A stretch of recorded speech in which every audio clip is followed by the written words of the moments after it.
Halo Bapak-Bapak, Ibu-Ibu, selamat berjumpa kembali di sajian studi perbandingan dan lintas agama. Sajian studi perbandingan dan lintas agama, kajian kristologi dan studi perbandingan Islam, studi perbandingan antara Islam dan Kristen, studi perbandingan antara Alkitab dan Al-Quran. Pada kesempatan saat ini saya akan mengupas dan membahas mengenai pokok bahasan siapakah Yesus itu, siapakah Yesus Kristus itu. Sebagaimana kita ketahui dalam ajaran gereja atau dalam Kristen, Yesus disebut sebagai Tuhan atau penjelmaan Tuhan atau anak Tuhan dan segala macam, lalu mati di salib. Nah, dalam Islam, Yesus pribadi yang kita kenal dengan Yesus adalah Nabi Isa. Jadi Yesus dalam ajaran Islam adalah Nabi Isa Al-Masih, putra Maryam. Beliau disebutkan namanya 25 kali di dalam Al-Quran. Jadi sekali lagi di dalam Al-Quran, Nabi Isa atau Isa Al-Masih, Yesus disebutkan 25 kali namanya dalam Al-Quran. Dia adalah seorang nabi, seorang rasul, seorang utusan Tuhan.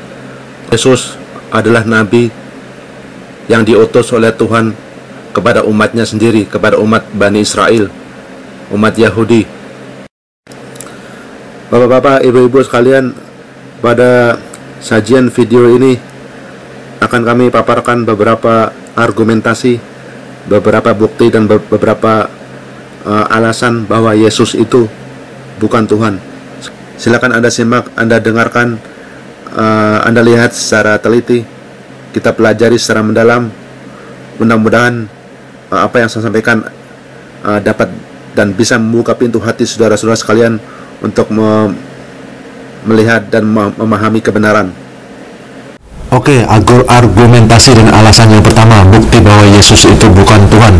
Bagaimana Yesus bisa dikatakan Tuhan kalau Yesus sendiri katanya dilahirkan pada tanggal 25 Desember tahun berapa tuh? Bagaimana Yesus bisa dibilang dan dikatakan Tuhan kalau Yesus sendiri diciptakan oleh Tuhan? Bagaimana Yesus bisa dikatakan dan dibilang Tuhan kalau Yesus sendiri pernah 9 bulan dalam kandungan ibunya? Coba Bapak Ibu bayangkan sekalian, Tuhan pencipta alam semesta, Tuhan pencipta alam semesta dilahirkan dari dalam kandungan makhluk ciptaannya. Apakah hal ini benar masuk akal? Apakah hal ini bisa diterima dengan akal pikiran? Katakan Tuhan tidak beranak dan Tuhan itu tidak diperanakan dan dia tidak meranakan sesuatu.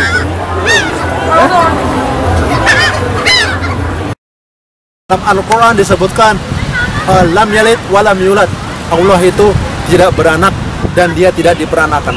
Jadi salah satu sifat dan karakteristik Tuhan, salah satu identitas Tuhan, Tuhan itu tidak diperanakan oleh siapapun. Sementara Tuhan sendiri tidak memperanakan seseorang. Tuhan tidak memperanakan seseorang atau siapapun. Nah, sementara kita sebagai manusia, salah satu sifat dan karakter kita sebagai manusia, kita ini hidup, kita ini bisa eksis hidup di sini karena kita diperanakan oleh orang tua. Jadi kita diperanakan oleh orang tua, sementara kita sendiri akan memperanakan seorang anak. Jadi kita mempunyai keturunan, mempunyai silsilah keluarga, beranak cucu. Nah, itulah manusia. Nah, sementara Tuhan itu tidak sama seperti itu. Oke, Injil Matius 26:39, Yesus sujud dan berdoa kepada Tuhan. Karena Yesus bisa dibilang dan dikatakan Tuhan kalau Yesus sendiri sembahyang dan menyembah Tuhan. Coba aja pikirkan, di dalam Alkitab, kalau bapak-bapak ibu pelajari, di dalam Alkitab disebutkan bahwa Yesus sembahyang dan menyembah Tuhan. Yesus itu dia sembahyang dan menyembah Tuhannya. Jadi Yesus itu memiliki Tuhan. Yesus menyembah Allah Subhanahu. Nah, berikutnya nih, Yesus pernah makan dan minum tuh. Nah loh, Yesus pernah merasakan lapar, lalu dia makan dan minum. Bilang dan dikatakan Tuhan kalau Yesus sendiri makan dan minum. Coba aja bayangkan, Yesus makan dan minum. Artinya apa? Kalau orang atau sesuatu yang makan dan minum, artinya dia menggantungkan sesuatu. Artinya dia tergantung pada sesuatu. Nah, kalau orang tergantung pada sesuatu, artinya dia punya ketergantungan. Orang itu tidak bisa dipertuhankan. Orang yang makan dan minum, artinya dia itu tergantung pada alam. Orang yang makan dan minum, coba aja kita pikirkan. Orang kalau habis makan dan minum setelah kenyang, apa yang terjadi? Dia harus pergi ke toilet, dia harus pergi ke sumur untuk buang air yang besar atau buang air kecil. Coba aja bayangkan, orang kalau sudah makan dan minum, apa yang terjadi? Dia kenyang, habis kenyang dia kemana? Dia harus pergi ke WC, pergi ke toilet untuk buang hajat, buang air besar dan buang air kecil. Coba saya bayangkan, Bapak Ibu sekalian, Tuhan pencipta alam semesta pergi ke toilet, pergi ke WC. Ini benar-benar nggak masuk akal, nggak masuk logika.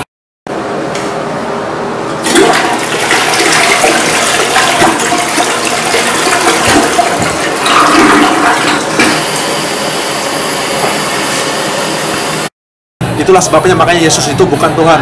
Dia adalah nabi manusia biasa sebagaimana halnya kita semuanya. Jadi Tuhan itu dia tidak makan dan minum sebagaimana disebutkan dalam Al-Quran, wa huwa yut'im wa la yut'am. Allah Tuhan semesta alam, dia yang memberi makan makhluknya, dia yang memelihara dan memberi makan makhluknya.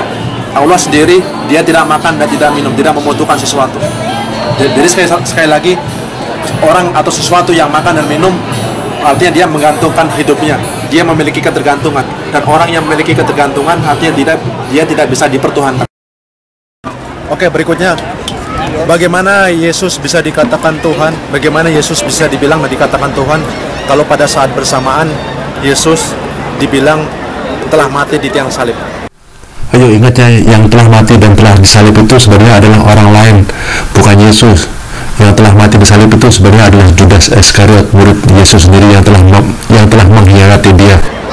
Coba aja kita pikirkan, Tuhan mati, disalib dan dibunuh oleh makhluknya sendiri. Apa kira-kira masuk akal?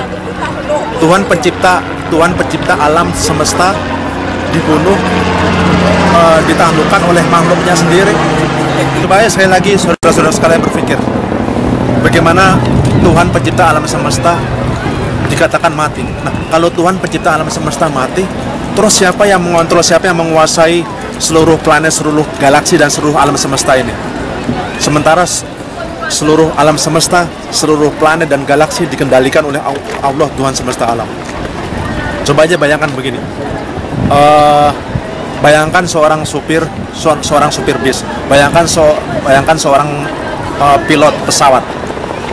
Bayangkan seorang pilot pesawat ngantuk atau tertidur selama taruhlah 5 menit. Apa yang terjadi? Mungkin pesawat akan jatuh, mungkin pesawat akan hilang kendali, atau seorang supir bis yang ngantuk atau tertidur ketika mengendalikan bis, apa yang terjadi?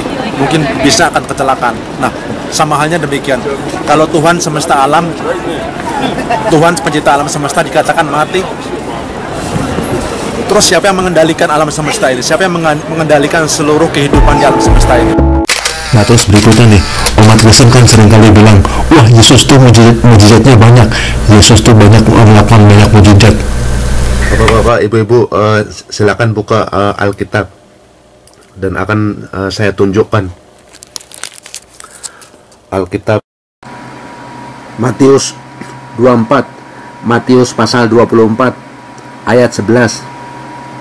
Sebagaimana Anda lihat, Yesus berkata, banyak nabi palsu akan muncul dan menyesatkan banyak orang. Matius 24, Matius pasal 24 ayat 24. Yesus berkata, sebab Masias-Masias palsu dan nabi-nabi palsu akan muncul, dan mereka akan mengadakan tanda-tanda yang dahsyat dan mujizat-mujizat, sehingga sekiranya mungkin mereka menyesatkan orang pilihan juga. Baiklah, bapak-bapak, ibu-ibu, sebagaimana yang Anda lihat di dalam Alkitab. Jadi menurut Alkitab, di dalam Alkitab pun dikatakan bahwa orang jahat yang menyesatkan banyak orang, atau nabi-nabi palsu yang menyesatkan banyak orang, nabi-nabi palsu pun bisa melakukan mujizat. Jadi orang jahat dan nabi-nabi palsu pun bisa melakukan banyak mujizat. Jadi artinya, kesimpulannya, mujizat itu tidak bisa dijadikan alasan. Mujizat itu tidak bisa dijadikan dasar dan alasan untuk mempertuhankan seseorang. Jadi mujizat yang dilakukan oleh Yesus. Jadi mujizat yang dilakukan oleh Yesus tidak bisa dijadikan bukti untuk mempertuhankan Yesus. Mujizat tidak bisa dijadikan alasan untuk mempertuhankan seseorang. Jadi Tuhan itu adalah pencipta segala semesta alam, sementara manusia itu adalah ciptaan Tuhan. Tuhan itu sempurna sifat dan karakteristiknya, sementara manusia itu tidak sempurna. Manusia terbatas penglihatannya, jangkauannya, ilmu pengetahuannya, kekuatannya. Nah, sementara Tuhan itu dia tidak terbatas. Jadi artinya tidak bisa sesuatu dikatakan terbatas dan tidak terbatas pada saat bersamaan. Tidak bisa dikatakan sesuatu sempurna dan tidak sempurna pada saat yang bersamaan. Tuhan tidak bisa dilihat, sementara manusia bisa dilihat. Manusia mempunyai organ tubuh, manusia mempunyai darah, daging, tulang, dan organ tubuh. Manusia bisa diraba, bisa disentuh, sementara Tuhan bukanlah manusia. Tuhan bukanlah makhluk ciptaan, jadi Tuhan tidak bisa diraba atau dilihat. Terus sifat dan karakter berikutnya, Tuhan itu sifatnya kekal, abadi.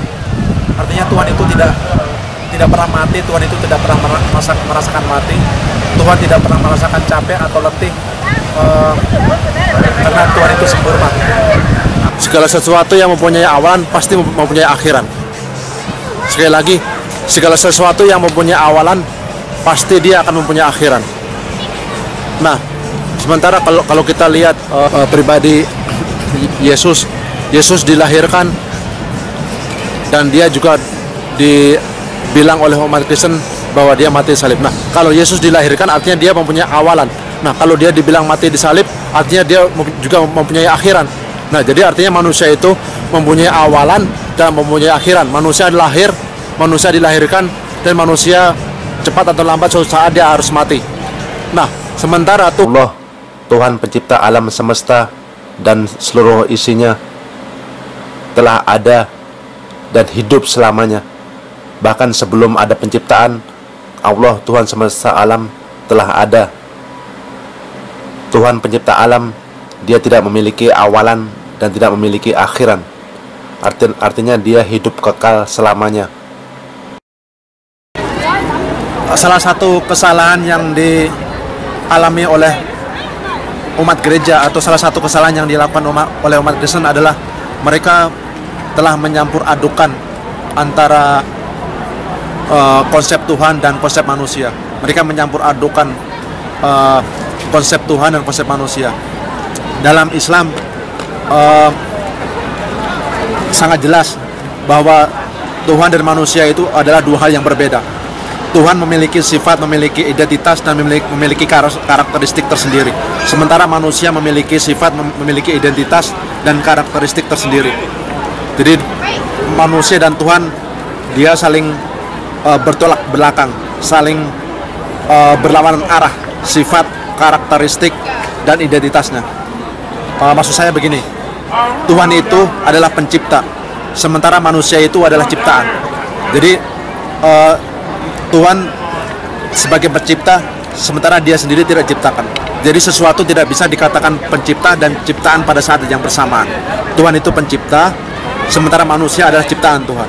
Nah, pencipta dengan ciptaan tidak bisa disatukan jadi satu.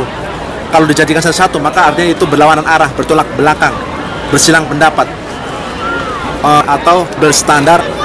Jadi Tuhan memiliki sifat, karakteristik, dan identitasnya sebagai Tuhan, sementara manusia memiliki sifat, identitas, dan karakteristiknya sendiri sebagai manusia. Manusia diciptakan oleh Tuhan, sementara Tuhan adalah pencipta dari segala hal, segala sesuatu. Tidak bisa dikatakan pencipta dan ciptaan pada saat yang bersamaan. Itulah sebabnya makanya tidak bisa dikatakan sesuatu sebagai Tuhan dan manusia pada saat yang bersamaan. Itu artinya bertolak belakang, bersilang pendapat, atau istilah kasarnya suatu hal kemunafikan, artinya atau berwajah dua. Jadi sekali lagi, Tuhan dan manusia terpisah, bertolak belakang.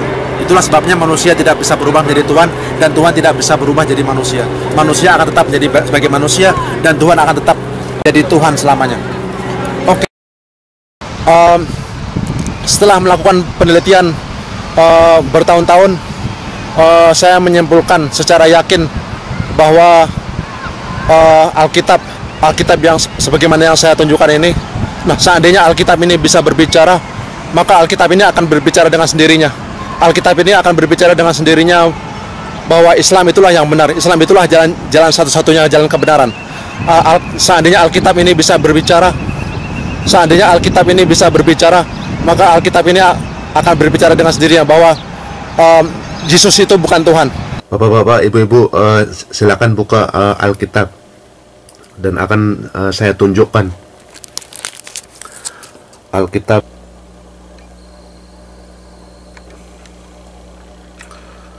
Matius 7 ayat 21. Bukan setiap orang yang berseru kepadaku, Tuhan, Tuhan, akan masuk ke dalam kerajaan surga, melainkan dia yang melakukan kehendak Bapakku yang di surga. Sekali lagi, bukan setiap orang yang berseru kepadaku, Tuhan, Tuhan, akan masuk ke dalam surga.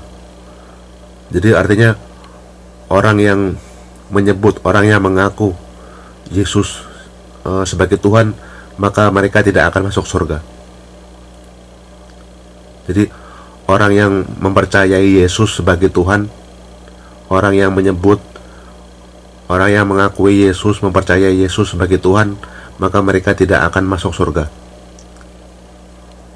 Jadi itulah yang dikatakan Yesus, bukan setiap orang yang berseru kepadaku, Tuhan, Tuhan, akan masuk surga. Jadi orang yang mempercayai dan mengaku dan menyebut Yesus sebagai Tuhan, maka mereka tidak akan masuk surga.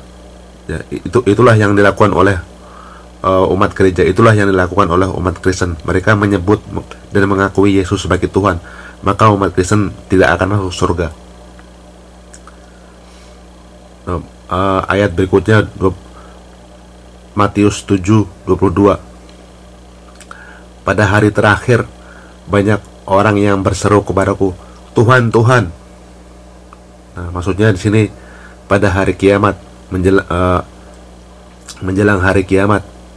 Salah satu tanda-tanda hari kiamat yaitu Yesus akan datang lagi.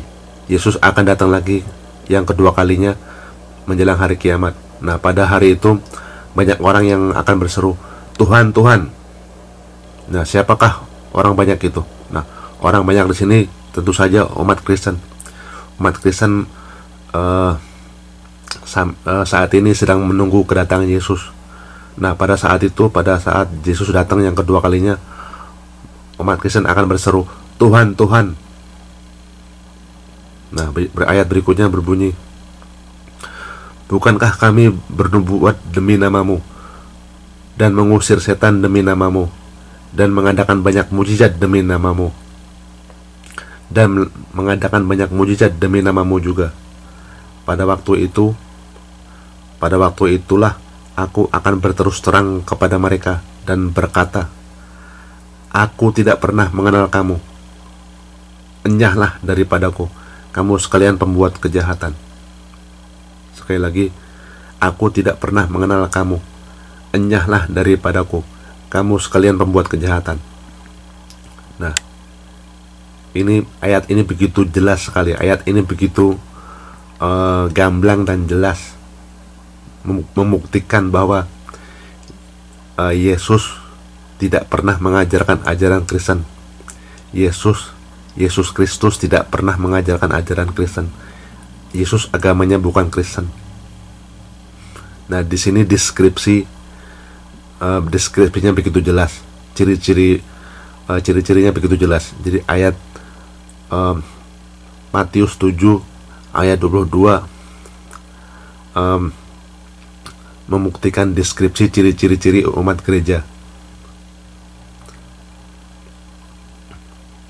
Para pendeta, para pastor, para misionaris, mereka yang melakukan misi-misi misionaris, melakukan misi penyembuhan, pengobatan, mengatasnamakan Yesus.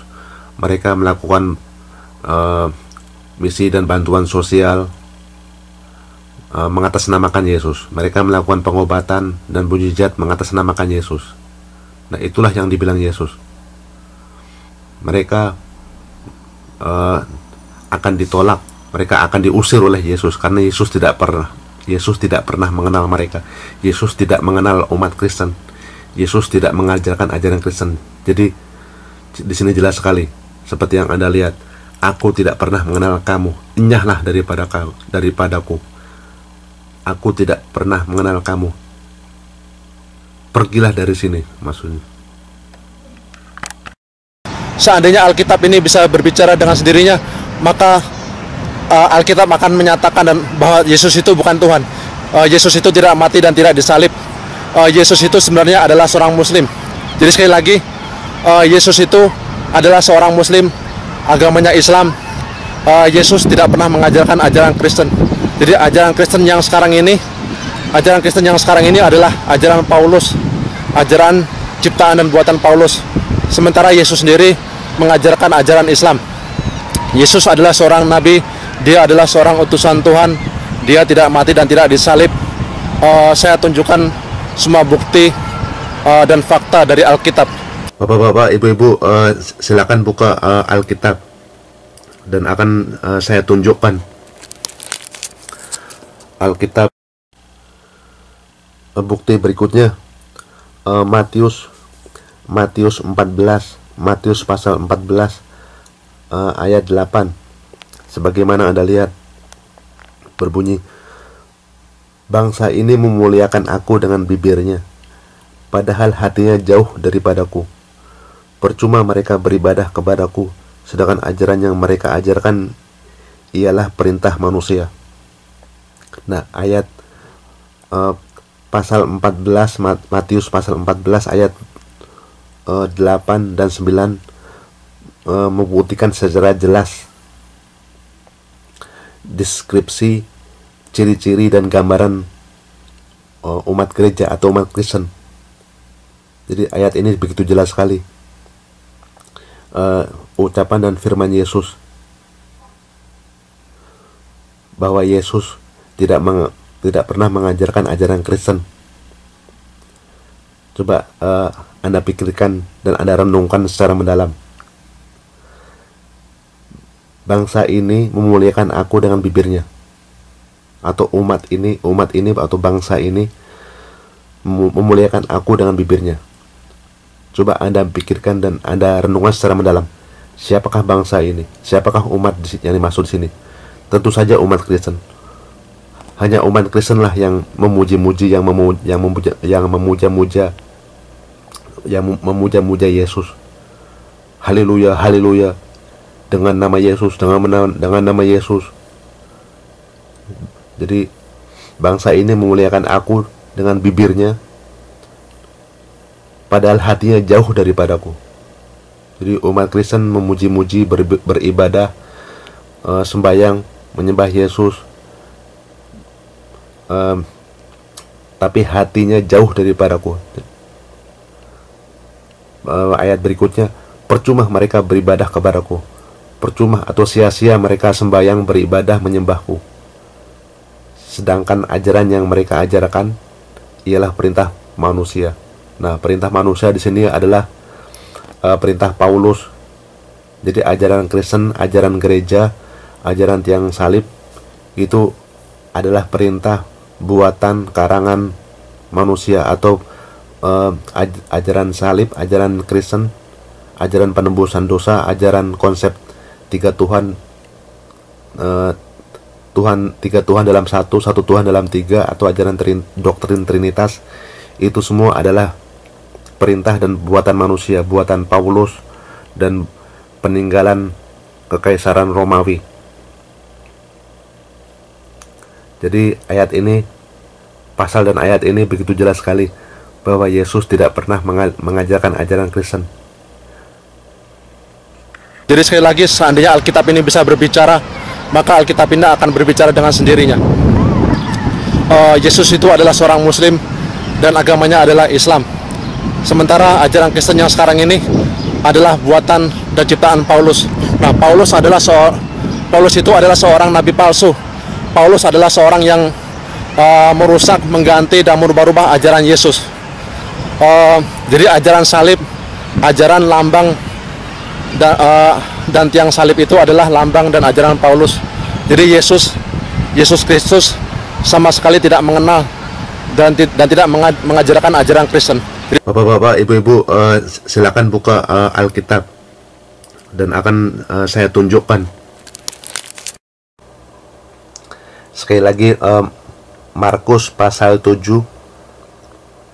mulai dari ayat 6 sampai 9 menunjukkan bahwa Yesus bukanlah Kristen. Yesus Kristus tidak pernah mengajarkan ajaran Kristen. Ajaran Kristen atau ajaran salib, ajaran lambang salib, ajaran penebusan dosa, doktrin Trinitas, doktrin satu Tuhan dalam tiga atau tiga Tuhan dalam satu, semuanya itu adalah perintah manusia, perintah dan buatan karangan Paulus dan peninggalan kekaisaran Romawi. Itulah Yesus berkata, percuma mereka beribadah kepadaku. Artinya sia-sia, percuma, buang-buang waktu mereka beribadah dan menyembahku.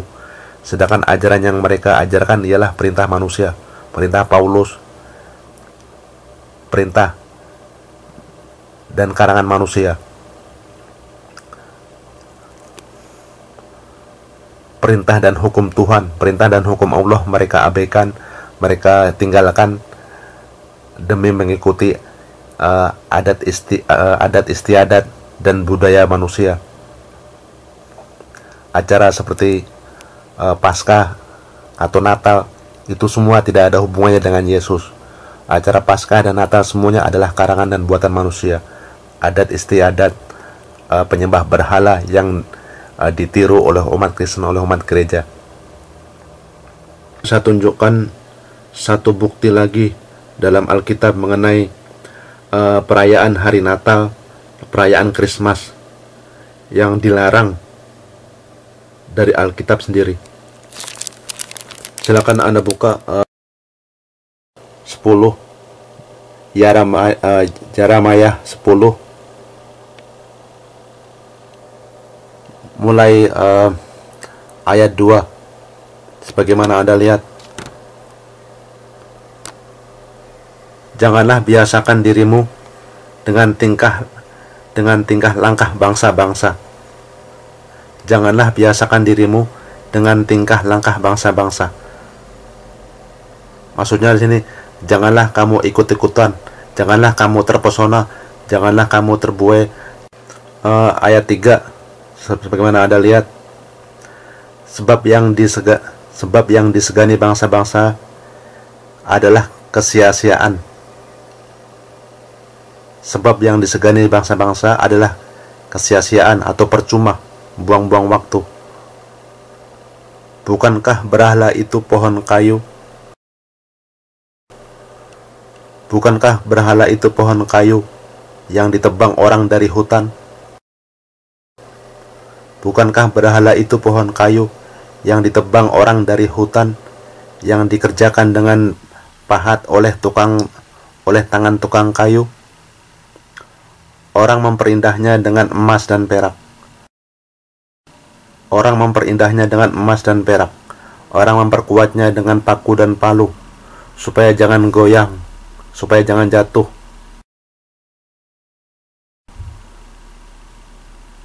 Berhala itu sama seperti orang-orang di kebun mentimun tidak dapat berbicara.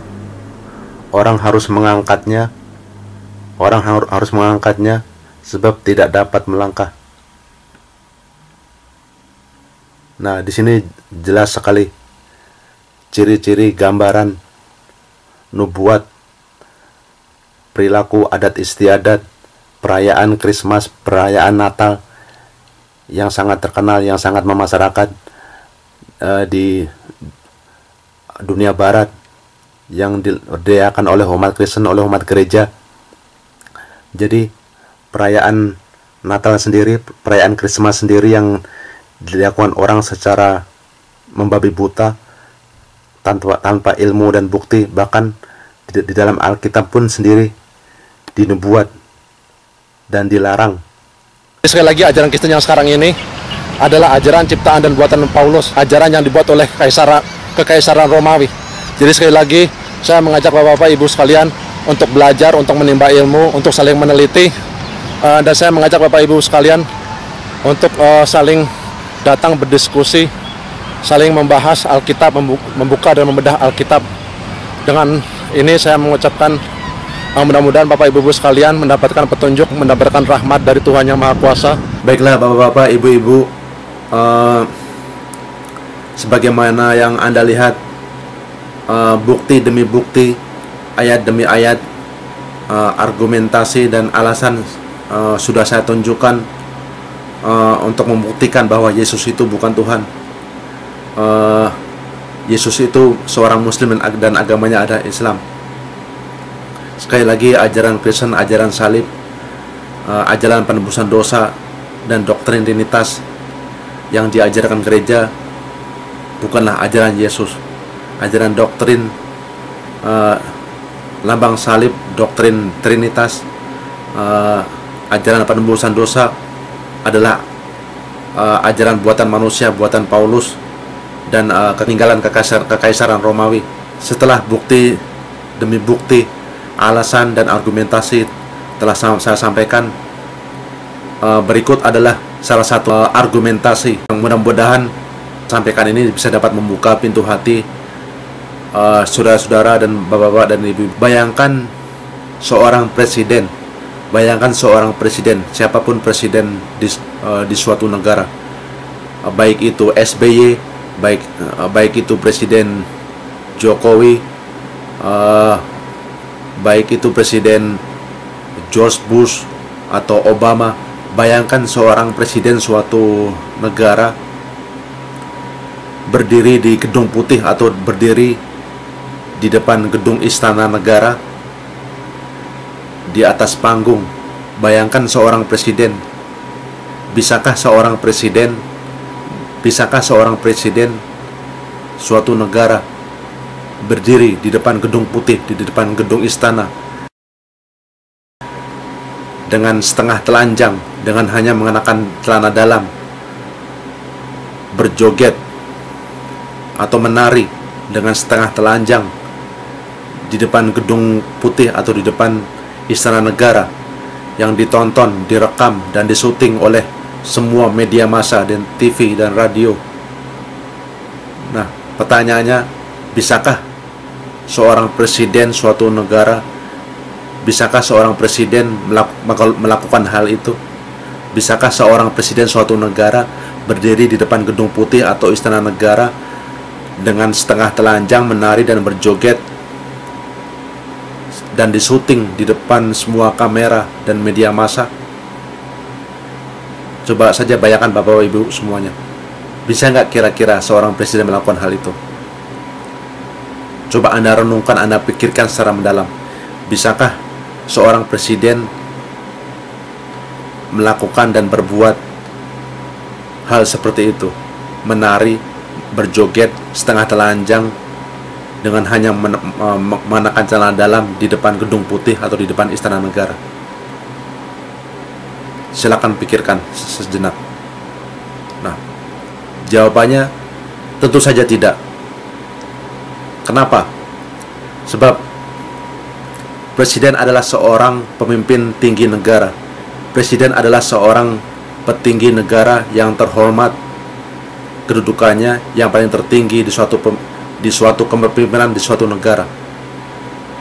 Jadi artinya poinnya sini yang mau saya kemukakan adalah tidak pantas, tidak layak, tidak pas, tidak sopan bagi seorang presiden untuk berbuat atau melakukan tindakan seperti itu.